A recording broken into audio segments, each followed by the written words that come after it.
buenas tardes. En esta oportunidad vamos a hablar de un tema que es muy interesante y que sin lugar a dudas toca el corazón de muchos.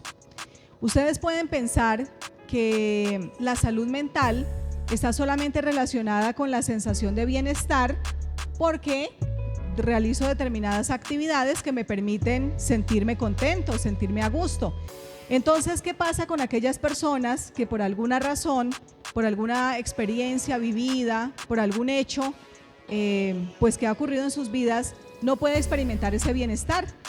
En esta tarde yo quiero que hablemos de el perdón. El perdón, no solamente el perdón que yo puedo ofrecer a una persona que ha hecho algo que me ha dolido, sino el perdón con nosotros mismos. Queremos invitarles a ustedes para que puedan encontrar este contenido y otro similar en el canal de YouTube Centro Integral Buena Esperanza o en Instagram @cibepitalito. En este punto, pensar en el superpoder de los sabios no es un título al azar ni es un título exagerado. Y como ustedes podrán darse cuenta, el perdón es un superpoder. Porque el perdón no es una cosa que a nosotros nos guste y que esté en nosotros arraigado por naturaleza. Al contrario, lo que puede estar arraigado por naturaleza es la culpa. Díganme muy honestamente, ¿cuántos han experimentado culpa al menos una vez en su vida? Creo que ninguno de nosotros, de los que estamos aquí reunidos, podemos decir, nunca hemos experimentado el sentimiento de culpa, porque es algo que acompaña a la humanidad. Sin embargo, la pregunta es, ¿por qué la culpa es como tan común en la gente? Porque no es solamente con nosotros, sino con muchas personas, niños, adultos, jóvenes, ancianos, que la culpa les acompaña. O sea, ¿por qué la culpa es como tan arraigada en el corazón de algunas personas? Miren que la culpa se determina como si fuera una deuda que nos atribuimos a nosotros mismos. Y esa deuda que nos atribuimos a nosotros mismos, pues nos la queremos cobrar y parece que nunca terminamos de pagarla. Es posible que algunos de nosotros sintamos culpa y no podemos decir que es del todo malo sentir culpa. Porque miren ustedes, el lado bueno de la culpa, por acá está el lado bueno, hace que nosotros activemos dentro de nosotros algo que se llama la autorreflexión. ¿Qué es eso? ¿A qué le suena la autorreflexión? Es el momento en el que nos sentamos y decimos, hola, ¿qué será lo que yo estoy haciendo? ¿Por qué me pasó esto? ¿Por qué yo dije tal cosa? ¿Cierto? La autorreflexión es el momento en el que nosotros hacemos un alto en el camino y pensamos por qué actuamos de determinada manera nosotros o por qué otra persona pudo actuar así. Ese es el lado bueno de la culpa, porque cuando reflexionamos sobre lo que hicimos, qué lindo es cuando a la hora de la tarde, cuando nos vamos a acostar a dormir, podemos reflexionar sobre lo que hicimos en el día y de pronto decir, ay sí, yo hoy le hablé de mala manera a alguna persona. O de pronto hice algo que ofendió a alguien. Ese momento es un momento muy valioso. Sin embargo, el lado malo de la culpa es este, y es el que activa la vergüenza, el victimismo e incapacita a la persona.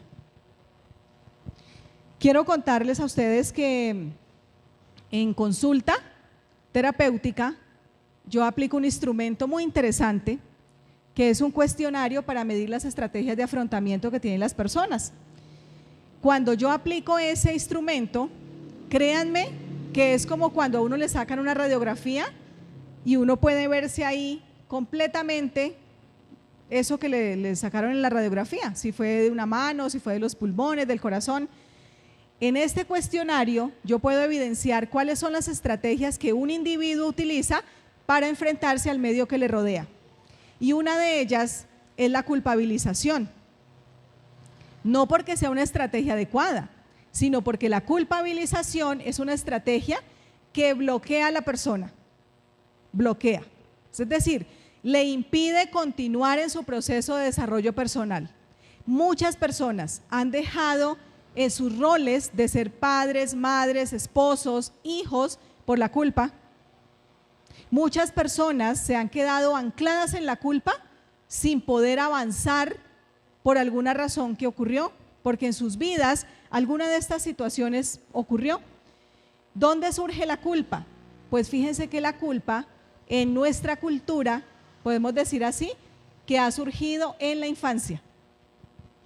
Saben que en la edad en la que ellos están o en inferiores años, se establecen todas las conexiones neuronales para desarrollar nuestras habilidades comunicativas y sociales. Todas nuestras habilidades comunicativas y sociales. Pero si se presentan algunas de estas cosas que ustedes verán acá, resulta que la culpa se instala en la mente y en el corazón de nuestros niños. ¿Qué vemos ahí? La educación severa. Una educación donde la crítica es muy frecuente. Porque decía alguien por ahí hace un rato, es que ya no le podemos dar chancleta a los niños. Saben que claro, a muchos de nosotros nos dieron juguete, no fue chancleta, fue correa, ¿cierto? O de pronto con alguna otra cosa. Pero lo que más lesiona a un individuo son las críticas, las comparaciones de uno con el otro. ¿Por qué no eres igual de aplicado que tu hermano? Pero es que mira que él sí es inteligente, él sí pasa las asignaturas, él no perdió el año, él sí sabe jugar, en fin. Esa educación que conlleva críticas, castigo severo, poca o nula oportunidad de reflexionar.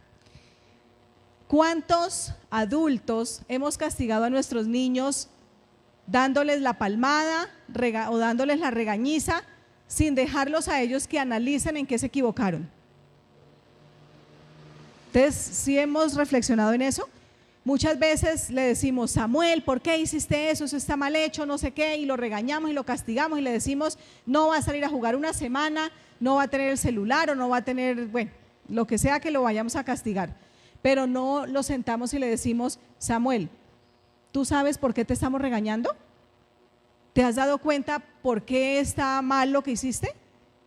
¿Qué ha pasado? ¿Cuáles son las consecuencias de eso que hiciste?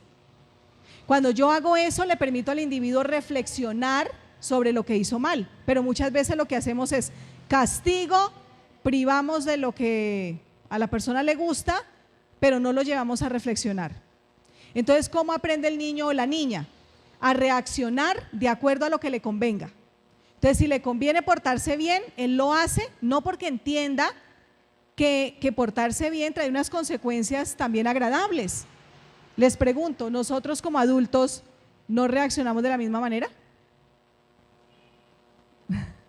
A veces como adultos hacemos determinadas cosas solamente porque necesitamos ciertos beneficios, no porque reflexionemos en las ventajas que tiene ser buenos o buenas personas. Y ser buena persona es mucho mejor que ser una persona que tiene muchos títulos o que tiene mucha plata o que tiene muchos recursos. Porque la buena persona deja una huella en el corazón de los demás. Pero cuando en nuestra infancia no nos permiten reflexionar, pues no se puede lograr de la misma manera. Cuando hay una incapacidad de ejercer la propia voluntad, qué difícil es desarrollar el dominio propio. Y el dominio propio se desarrolla justamente en esas primeras etapas. Hay personas que llegan a determinados estados donde no pueden dominar sus conductas, bien sea de comer mucho, bien sea de la música, de no trabajar, de hacer otras actividades que no convienen. O sea, el dominio propio se instaura cuando yo empiezo a permitir que en la infancia se ejerza la propia voluntad. Y en algunas oportunidades he contado este relato de cómo en Estados Unidos hicieron un experimento con niños como Isabela, Xiomi y Samuel. Llevaron uno por uno a una cámara de Gesell, que la cámara de Gesell es aquella que es con un vidrio, donde si yo estoy dentro de la cámara no puedo ver hacia afuera, pero los de afuera me pueden ver, ¿sí? Como salen las películas. Esa se llama la cámara de Gesell. Y entonces llevaron al niño o a la niña, lo sentaron ahí en la mesita, en una sillita, la mesita, y le pusieron un platico al frente con un masmelo cubierto de chocolate. Y le dijeron, le dijo el instructor, ¿no? Voy a salir un momento, si cuando yo regrese no te has comido el masmelo, porque hay que dejarlo ahí quietico, yo te voy a regalar otro. El instructor sale y por espacio de 40 minutos observa a través del cristal qué es lo que el niño o la niña hace con el masmelo de chocolate. Hay niños que ejercen su dominio propio y entonces se quedan quieticos y se distraen haciendo otra cosa. Entonces hay unos niños que como la sillita les queda colgando en los pies, entonces se ponen a mecer los pies, otros se ponen a jugar con el cabello, a mirar para la pared y se distraen en otra cosa y dejan el masmelo quieto. Cuando el instructor vuelve, efectivamente les da otro más y ellos se pueden comer 2. Pero hay niños que apenas los dejan solitos, empiezan a olerlo, empiezan a pellizcarlo, empiezan a probarlo, incluso algunos otros se lo comen. 10 años después, durante 10 años les estuvieron haciendo seguimiento a esos niños que habían entrado en ese experimento. Y ustedes no sé si sepan qué ocurrió. Los niños que no se habían comido el masmelo y esperaron hasta que el instructor vino con el segundo, eran niños que habían terminado su colegio y estaban listos para pasar a la universidad. Eran niños que no tenían problemas de sobrepeso, ni de drogas, ni dificultades disciplinarias en casa. ¿Qué creen que pasó con los niños que se comieron el masmelo? Al contrario, fueron niños que muchos abandonaron la colegiatura a la mitad. Muchos de ellos habían caído en el consumo de cigarrillo, muchos de ellos tenían dificultades para terminar los proyectos que se habían propuesto. Tener dominio propio, disciplina, voluntad es más importante que ser inteligente. Es bien interesante, es más importante tener voluntad y disciplina que ser inteligente o ser adinerado. Pero resulta que cuando la educación es muy severa, se anula en los niños la capacidad de ejercer la voluntad, porque él no puede autorregularse, sino que él actúa es para que no le peguen, o actúa para evitar el castigo, la sanción, pero no porque él tiene la conciencia clara de que hay que comportarse bien porque eso trae buenos resultados. Entonces la culpa empieza a nacer en el corazón de nuestros niños. Resulta que la culpa tiene 2 orígenes. El primero se denomina el precio de las desgracias.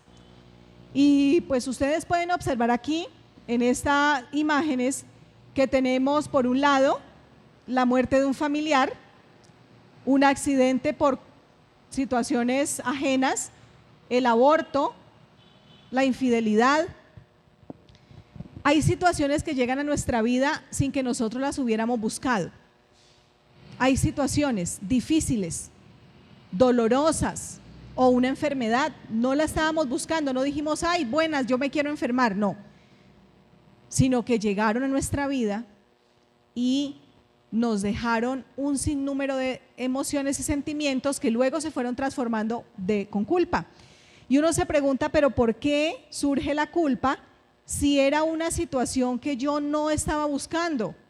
Saben que el ser humano es muy curioso, bien curioso. Cuando a veces es por la muerte de un familiar o un accidente o algo, las personas dicen, ¿y si yo hubiera hecho? Si yo hubiera dicho, ¿ven? ¿Cuántos de nosotros ante la muerte de un ser querido decimos, si yo le hubiera dicho con más frecuencia que lo quería, lo importante que era para mí?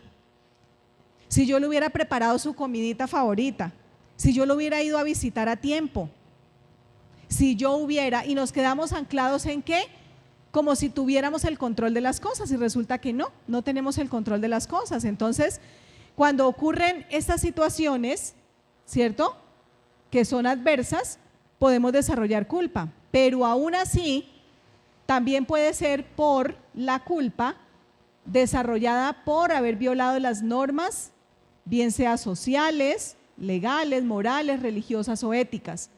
Y en este caso, mayormente, es que se desarrolla lo que se denomina una culpa negativa, que es cuando el individuo se le debilita la voluntad para poder salir de ahí. La culpa tiene un problema y es que paraliza al ser humano. O sea, la culpa no permite que la persona trascienda, que la persona avance, porque es una deuda que tiene consigo mismo y es una deuda que le está cobrando todo el tiempo y la predispone incluso a cometer más errores. Ahora, ¿cuáles son las consecuencias de no perdonarse o de no perdonar? Cuando no perdonamos, estamos ejerciendo como si nosotros fuéramos unos jueces, como si fuéramos el juez que está dispuesto a fallar en contra de nosotros mismos o del otro. Y cuando eso ocurre, pues aparece algo que se denomina el ciclo opresivo de la culpa. Y en ese ciclo opresivo de la culpa, resulta que nosotros podemos encontrar que hay enojo con uno mismo. Y ese enojo me puede llevar a sentir rechazo por la persona o por mí. Cuando alguna persona me ofende, ¿cómo me relaciono con esa persona? Normalmente no es solo mal, normalmente nos relacionamos de manera evitativa. ¿Sí les ha pasado? Cuando una persona nos lastima, ¿cierto? Reaccionamos de manera evitativa, es decir, no queremos encontrarla, no queremos saludarla, no queremos compartir con ella, queremos que esté por allá lejitos. Pero ¿qué ocurre cuando yo considero que la culpa fue mía? ¿Cuántas personas han acudido a la autoeliminación porque la culpa que llevan consigo es muy fuerte y el rechazo que sienten hacia sí mismos es muy fuerte? Hemos tenido muchos casos, es más, estábamos analizando el año pasado mientras hacía un diplomado con la Secretaría de Salud del municipio de Pitalito, estábamos analizando cómo después de pandemia el índice de suicidios empezó a incrementarse y muchos de ellos pues es en las edades más importantes del ser humano, no solamente en la adolescencia, sino en la edad adulta, donde es la edad más productiva del ser humano. Y muchas de las causas que llevan a esta autoeliminación es que no pueden lidiar con el hecho de sentir que ellos podían haber hecho algo y que faltó hacer algo y que no lo hicieron a tiempo. Y entonces se desarrolló esa culpa nociva, esa que paraliza. También podemos encontrar que la persona empieza a depender de la opinión de los demás. Y si la otra persona dice, sí, es que como usted cometió la infidelidad y es que los infieles son los más malos de la vida, y entonces esa persona se consume en sí misma porque depende de la opinión de los demás. Experimenta una dificultad para decir no, para expresar sus sentimientos. Esto le afecta a la autoestima porque ese aprecio que se sentía, ese respeto que tenía de sí mismo, ya no lo tiene. Miren, muchas madres que han perdido a sus hijos cargan una culpa muy grande, diciéndose y pensando que ellas habían podido hacer algo para evitar que ese hijo muriera. Hay cosas que ocurren porque así estaban las circunstancias, pero nosotros todavía queremos ejercer el control sobre eso. Muchos han fracasado en sus matrimonios y cargan culpa, diciendo, pero es que si yo hubiera hecho algo más, habría podido solucionarlo. Muchos han fracasado en sus negocios o tal vez en la crianza con sus hijos, porque es bien triste cuando los padres, por ejemplo, se han esforzado para que sus hijos tengan una buena colegiatura, tengan un buen ejemplo en casa, y resulta que de un momento a otro los muchachos resultaron involucrados en temas de adicciones con drogas o delitos en general, y la frustración que experimentan los padres es muy grande y dicen, si yo hubiera estado más con mis niños, si yo hubiese, ¿sí? Y siempre nos quedamos ahí como pensando que todo hubiese sido diferente si yo hubiera actuado de otra manera, y resulta que muchas veces no. Y eso es lo que vamos a ver en un momento. La culpa lleva a algo más que dice por aquí abajo, que es la procrastinación, la depresión y la parálisis funcional, que es el miedo. ¿Qué es la procrastinación? Alguno de ustedes sabe, porque ya es una palabra como muy conocida. ¿Qué es procrastinar? No hacer las cosas. Muy bien. Procrastinar significa que yo aplazo para después las cosas. Entonces yo digo, no, mañana lo hago. Ay, es que mejor me quedo aquí viendo las redes sociales. Mañana empiezo. El otro mes me inscribo al gimnasio. Voy a empezar a estudiar después. Y siempre dejamos para después. La procrastinación no solamente actúa para que yo no empiece a hacer las cosas, sino que también actúa para que yo no termine las cosas que empecé. Y una persona que no toma la iniciativa ni termina lo que empezó, no tiene un desarrollo personal óptimo. No puede. Porque, ¿qué es lo más maravilloso de un ser humano? Que inicie un proyecto y que lo pueda concluir independientemente si fue un éxito o no lo fue. Porque de todo aquello se genera un aprendizaje. Pero si ustedes pensaban que la culpa solamente afecta nuestro pensamiento o solamente afecta nuestras emociones, quiero que vean ustedes qué cosas afecta la culpa. Cuéntenme qué ven ahí. Remordimiento. Bueno, eso lo sabemos porque va ligado con las emociones. ¿Qué otra cosa? ¿Cómo? Dice sentimiento de inferioridad. Bueno, va ligado a las emociones. A nivel físico, ¿cómo afecta la culpa a nuestra vida? Saben que estas cosas que ustedes ven aquí, producto del estrés, no significa que las personas que se les ha caído el cabello ha sido por eso, no. Aclaro. Porque el estrés también lleva a esa causa o esa consecuencia. No, me refiero que es el individuo que está sano, que no tiene ningún tipo de trastorno a nivel de su piel y de su cabello, empieza a desarrollar un desorden. Les cuento que hace poco conocí a una joven que por situaciones de esas que yo les hablo, llegó al apartamento y encontró a su compañero con otra mujer en una situación bastante sexual. Ella se descontroló a llorar, se puso muy mal. Al día siguiente, es una persona con la que trabajo, al día siguiente estaba toda brotada. Yo pensé que era que le había dado una urticaria porque había comido de pronto algo que le había hecho daño. Ella, hasta el momento, yo no sabía qué había pasado. Ella empieza a llorar y me cuenta lo que ocurrió. Esa alergia era producto de esto. Y ustedes dicen, pero ¿por qué si es que el que la engañó fue él y no ella? Porque nosotros reaccionamos muchas veces de esa manera. Las circunstancias ocurren allá afuera, pero nos cargamos la culpa porque creemos que tenemos la responsabilidad de lo que otro hizo. ¿Ven ustedes? Y muchas de estas situaciones afectan nuestra salud física porque precisamente no tramitamos las emociones adecuadamente. Hay personas que tienen, alergias en la piel, como ya les comentaba, alteración del apetito, del sueño, un cansancio inexplicable, mal humor, ansiedad, insomnio. Así se manifiesta también la culpa. ¿Qué tenemos nosotros por allá guardadito?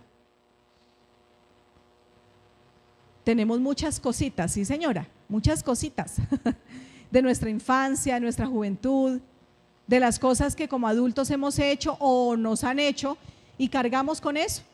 Qué bonito que nosotros podamos deshacernos de eso y nuestra salud física pueda restablecerse. Entonces, ¿qué hacer o cómo nosotros podemos vencer la culpa? ¿Cómo podemos tramitar esto que nos afecta? Para la época de, antes de pandemia, fui invitada a un retiro de mujeres que era un retiro de sanación emocional. Bueno, ya he ido a 2.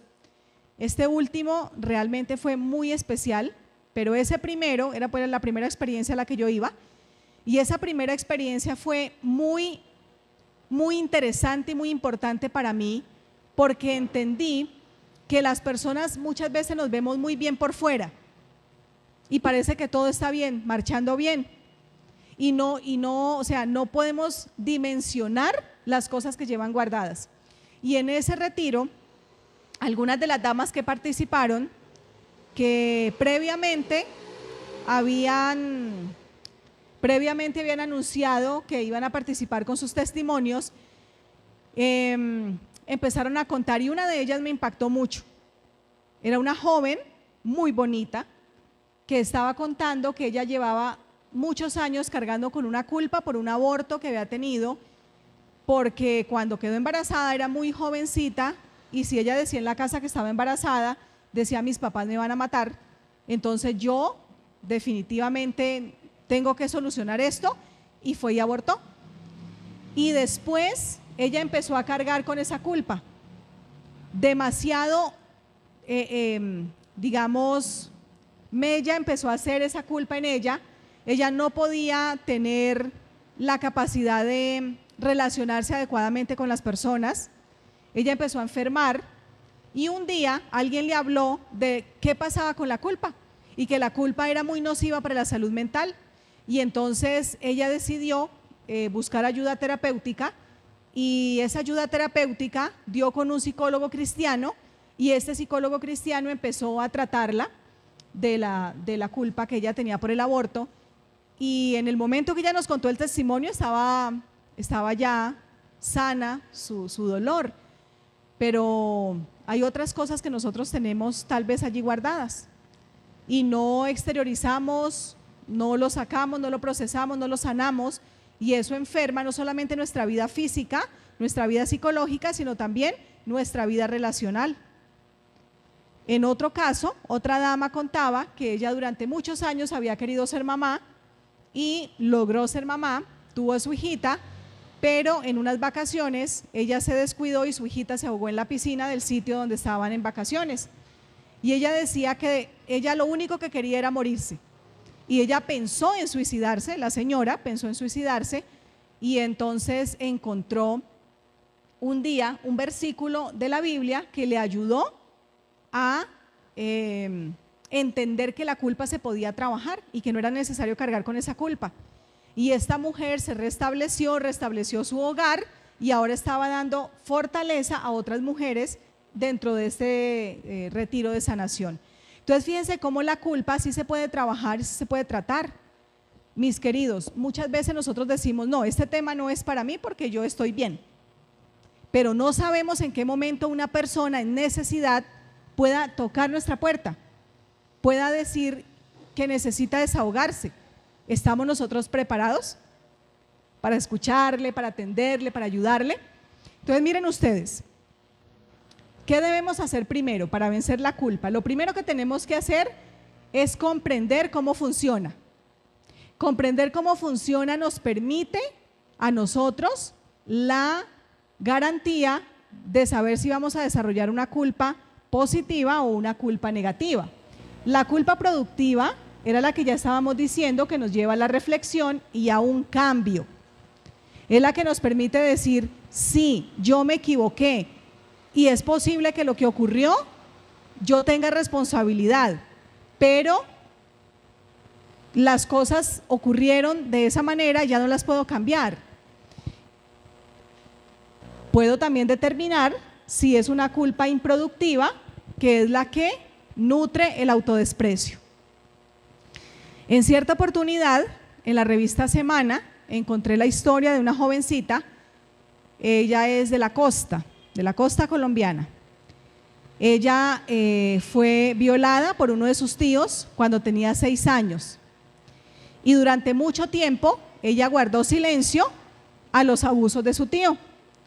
Y ella decidió, porque ella se sentía culpable de que lo que le había pasado y lo que le estaba pasando era su responsabilidad, era su culpa. Y ella empezó a comer desesperadamente y de manera desaforada y dijo, porque si yo me pongo gorda y fea, ya no me van a violar más. Cuando ella entra en el tratamiento, ya siendo adulta, entra en tratamiento psicológico y empieza a descubrir que ese autodesprecio de la culpa mal gestionada era el que la había llevado a ella a tener unos hábitos alimenticios desorganizados, y ella se había lesionado. Ella se emborrachaba con frecuencia, frecuentaba lugares donde ponía en riesgo su vida. Es decir, este autodesprecio que ustedes ven ahí es muy nocivo. Y muchas personas cargan con eso. Uno a veces dice, es que muchas de las personas que están allí tomando alcohol todos los fines de semana es porque les gusta eso. Hay muchos dolores que cargan esas personas a raíz de la culpa y que deben ser tramitados de manera adecuada. Entonces, lo primero para vencer la culpa es comprender cómo funciona y saber cuál culpa es la que yo desarrollé o la que esa persona tiene, si es una culpa productiva o no lo es. El segundo punto es asumir la culpa con sus consecuencias. Es cierto, si nos hemos equivocado, cada conducta trae una consecuencia, así como una espiral, vea. Yo solamente hago un movimiento y eso trae más cosas, ¿cierto? El efecto dominó que se llama. ¿Y es por qué? Porque muchas de las cosas que yo hago no solamente me afectan a mí. Si ustedes recuerdan a este personaje de la historia bíblica, David fue el que cometió el error, ¿cierto? Trayendo a Betsabé a su vida, engendrándole un hijo, haciendo asesinar al esposo de Betsabé, pero ¿quiénes terminaron pagando eso? La familia, sus hijos, porque él no solamente perdió al bebé que estaba esperando con Betsabé, sino que ¿a quién más perdió? Amón, que violó a su hermana. Entonces fue la muchacha abusada, el abusador, Absalón, que se vengó matándolo, luego Absalón murió. O sea, fíjense, 4 víctimas por una conducta, porque él en algún momento de la vida dijo que 4 veces sea restablecida esa situación, cuando Natán fue y lo confrontó. Entonces dice que 4 veces le sea devuelta la ovejita en el relato que Natán le contó, y ahí 4 hijos murieron. La culpa trae consecuencias, pero lo interesante de trabajar con la culpa es que si ya está hecho y no lo podemos cambiar, ¿vale la pena seguir dándole vueltas al asunto? ¿Vale la pena seguir anclado en ese pensamiento? Es que si yo hubiera hecho, si yo hubiera actuado, si yo me hubiera dado cuenta, si yo hubiera, no, ya no tiene sentido. Asumir las consecuencias implica que ya las cosas pasaron y que ya lo que tenemos que hacer es cerrar la página con amor, con perdón, con sanidad y avanzar en este camino que se llama vida.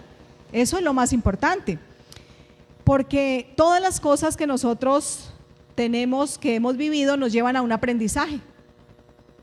En estos días reflexionaba sobre eso. Todas las cosas que vivimos, bonitas o negativas, dolorosas, tristes, nos dejan un aprendizaje.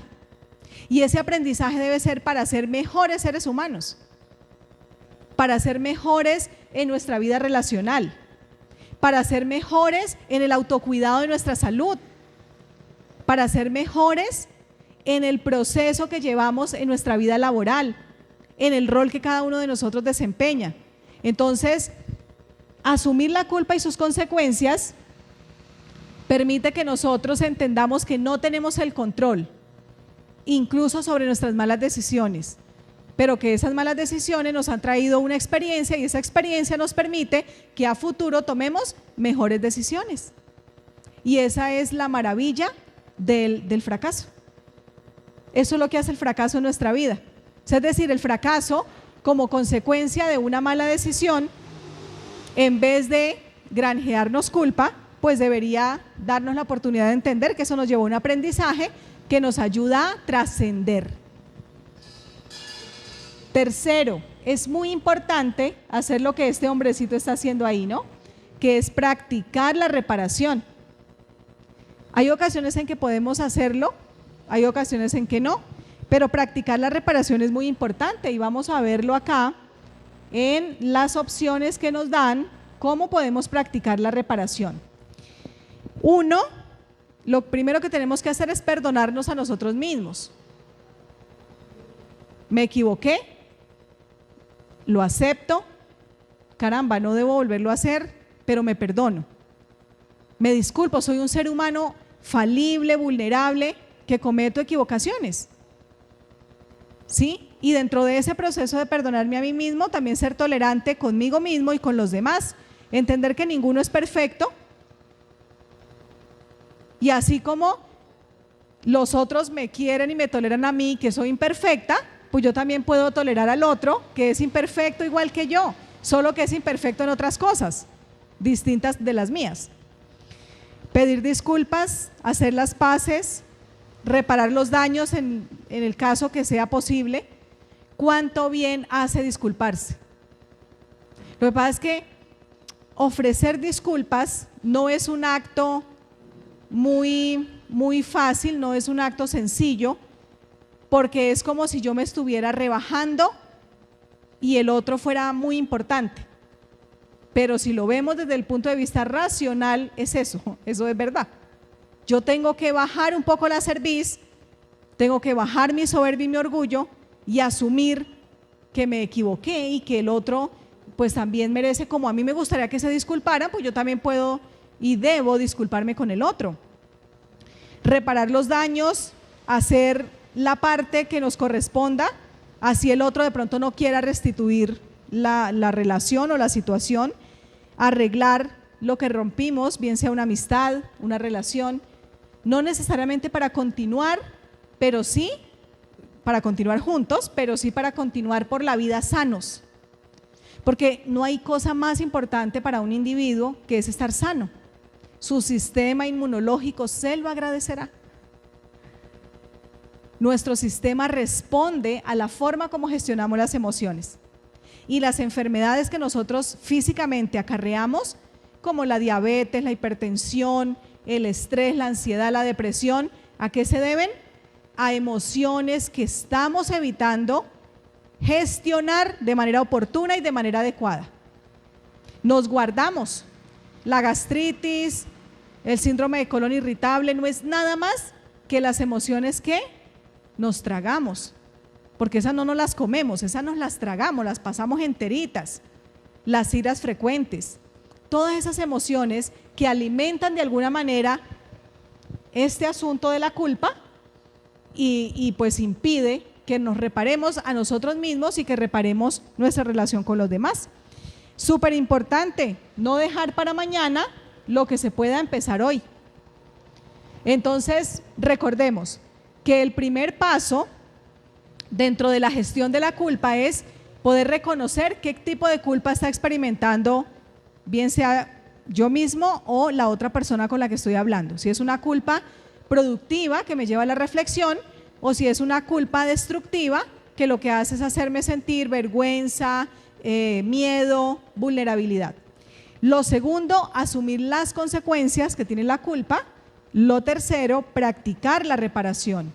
Y cuarto, es muy importante, evaluar nuestras actitudes y cambiar lo que sea necesario.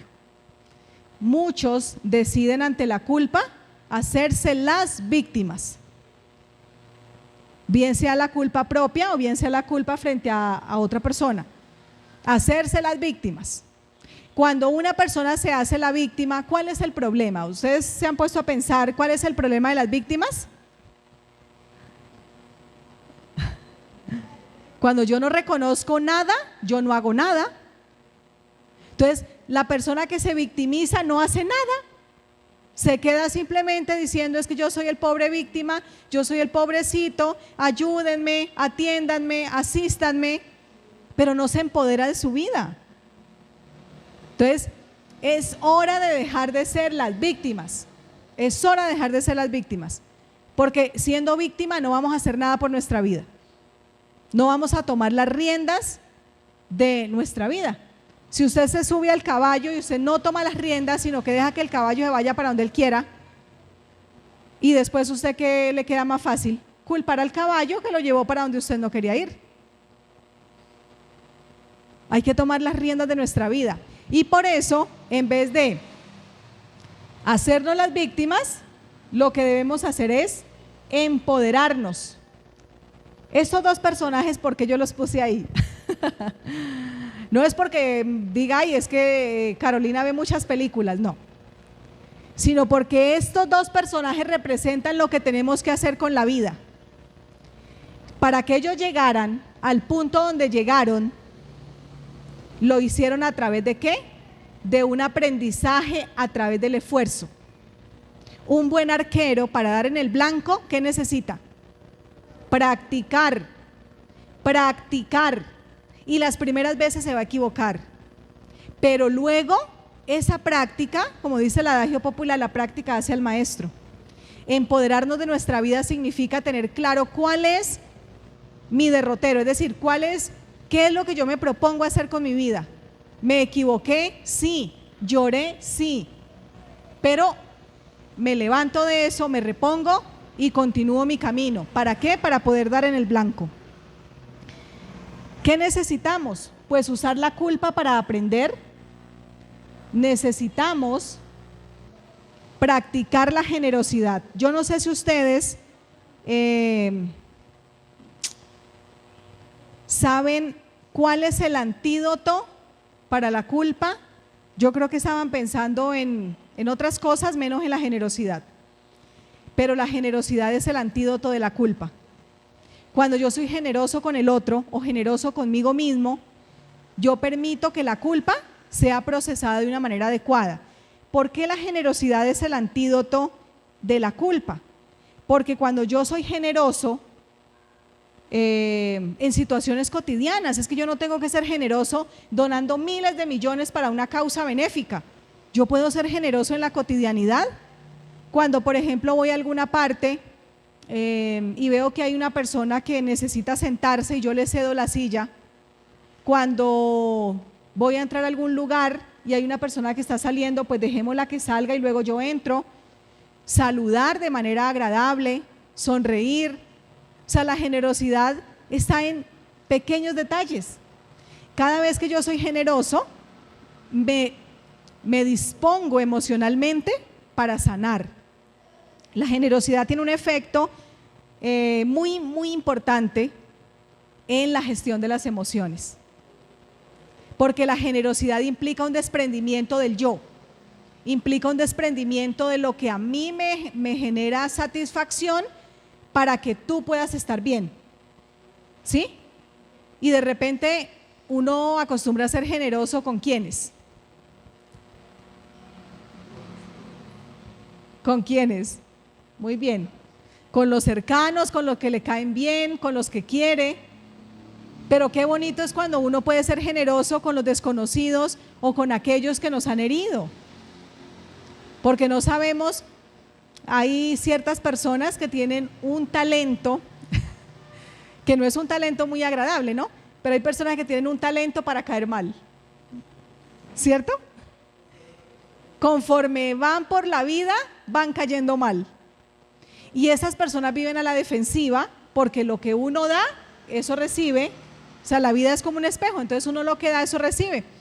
Y resulta que estas personas van por la vida a la defensiva. Y de repente aparece un generoso y lo trata con amabilidad, lo trata bien. Con esa persona que se cruzó y lo trató bien, ese recuerdo va a permanecer ahí. No sabemos qué efecto pueda tener. Es posible que pensemos, no, pero es que ese tipo de personas, si uno lo trata bien, entonces ya eso uno pierde ahí. Eso es un pensamiento, digamos, sesgado en la medida de que muchas de esas personas tienen grandes heridas que no han podido sanar, y esas heridas hacen que se comporten de esa manera. Y solamente en el día final, cuando todo esto acabe y pase, sabremos cuál fue el impacto de una frase o de un acto generoso de nuestra parte para con esas personas. La generosidad nos permite abrir muchas puertas y nos permite sembrar en los corazones de las personas cosas muy bonitas que no van a olvidar. Puede ser que se olvide cuánto dinero gastó y puede que recuerde que estuvo para mí en el momento en que yo lo necesitaba. ¿Ven? Entonces la generosidad es el antídoto para la culpa, porque ella me permite a mí gestionar mis emociones esas emociones negativas, difíciles, sentirme útil. Eso me retroalimenta de manera positiva. Y finalmente, miren lo que dice ahí: cuantos más generosos, caritativos, benevolentes seamos en nuestra vida, más preparados emocionalmente estaremos para perdonar incluso a nosotros mismos. Porque una persona generosa es una persona sensible y es una persona que puede tener una flexibilidad mental ante determinadas situaciones. Tenemos por aquí: desarrolla la espiritualidad. Muchos consideran que la espiritualidad solamente se refiere a una creencia o a una profesión religiosa. La espiritualidad va muy ligada con los valores morales que un individuo tiene dentro de sí. Es decir, su código moral, ¿cómo está?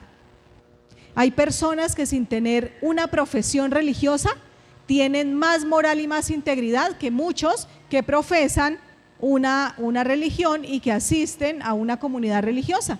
Y uno se pregunta, ¿y por qué? O sea, ¿eso por qué pasa? Porque esta persona decidió desarrollar su espiritualidad. Si bien es cierto, esa conexión que nosotros tenemos con Dios es única y es muy importante, pero a nosotros de nada nos sirve repetir y repetir oraciones si no estamos con una conducta que nos permita eso que estábamos hablando antes: ser cálido, ser generoso, ser amigable, ser querido, ayudar al otro.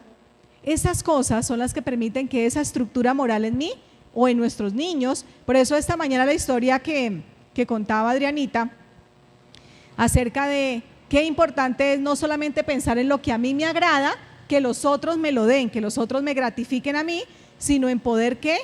Dar. Y cuando enseñamos a nuestros niños qué importante es dar de las capacidades y posibilidades que tienen, ¿cierto? Qué lindo es que ese desprendimiento les ayude a forjarse como seres humanos íntegros. Finalmente, si ya la situación es muy compleja, pues ¿qué debemos hacer? Buscar ayuda profesional. ¿Por qué? Porque hay culpas que están muy arraigadas, muy arraigadas. Hace poco hablaba con alguien, esta dama me decía que tenía muchos dolores guardados por un maltrato que vivió hace muchos años con su pareja, y ese dolor, ese resentimiento y esa culpa le originaron una enfermedad muy grave. Gracias a Dios acudió a tiempo, le hicieron la cirugía recientemente, y yo sé que además del tratamiento terapéutico, este proceso quirúrgico va a ser el inicio de su sanidad, no solamente a nivel físico, sino a nivel emocional y espiritual. Nosotros no solamente somos lo que comemos, nosotros somos lo que pensamos y lo que sentimos a nivel emocional. Eso tiene un impacto directamente en nuestro organismo, en nuestras células. Esas células de nuestro cuerpo físico que reaccionan todo el tiempo. Por esa razón, miren lo que tengo por aquí. Unas frases que quiero dejar en el tintero. Una de ellas dice: el perdón no es excusar el comportamiento del ofensor, no. Es abandonar el resentimiento y contemplar al otro como un ser humano a pesar de lo que ha hecho. No es un monstruo, es un ser humano que se equivocó como me equivoco yo también. Qué lindo, interesante. Miremos otro. Aquel que es incapaz de perdonar, esto lo dice Martin Luther King, aquel que es incapaz de perdonar es incapaz de amar. Bien dice un meme de la filosofía del meme, dice un meme que un buen matrimonio es el equipo de dos grandes perdonadores. Y tiene mucha razón, porque aquel que es incapaz de perdonar es incapaz de amar. Miremos otra. El perdón dice que tienes otra oportunidad de empezar de nuevo. Desmond Tutu. Este hombre fue también un gran líder de la época pasada, ¿cierto? Bueno, aquí nos dicen que fue un filósofo, él también fue político, en fin. Fíjense ustedes. Bueno, un buen matrimonio es la unión de dos buenos perdonadores, era lo que les decía hace un momento. Y finalmente, el que perdona la ofensa cultiva el amor. El que insiste en la ofensa divide a los amigos. Con estas frases quiero que queden ustedes reflexionando en esta tarde, que tengan la oportunidad de ver si en algún momento hay en sus vidas una culpa que ha estado dañando sus emociones, que ha estado dañando sus relaciones, o tal vez conozcan a alguien a quien le esté pasando una situación similar. Ya con esta información ustedes pueden iniciar ese proceso de autorreflexión, de autoanálisis y empezar en ese proceso de transformación que los llevará a tener una vida óptima en todos los aspectos. Que pasen una muy buena tarde.